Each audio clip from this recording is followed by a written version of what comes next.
A judge pushes back resentencing for the Menendez brothers. Eric and Lyle Menendez, who killed their parents in 1989, will have to wait until at least the end of January to learn whether their sentence of life without parole will be reduced.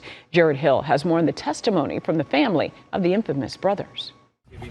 In front of an LA courthouse, a plea from the aunts of Eric and Lyle Menendez. I do want them home. They should never have been in such situations. The sisters of Kitty and Jose Menendez Monday begged a judge to set the brothers free more than 30 years after killing their parents. 35 years is a long time.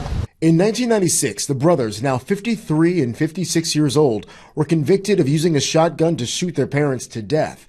Monday's hearing was part of several legal pushes to get them released, citing additional details that may corroborate the brothers' claims of abuse, including allegations against Jose Menendez from a member of the boy band Menudo, and a letter Eric wrote to his cousin, which predates the homicides.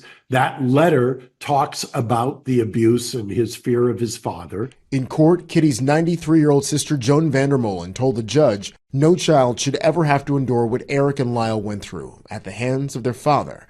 They knew if tonight would be the night they'd be raped.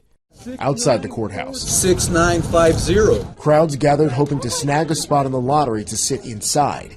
Interest in the Menendez case peaked by social media, documentaries, and a TV series.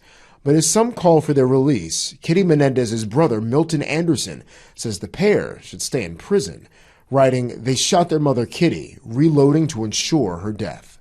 Jared Hill, CBS News.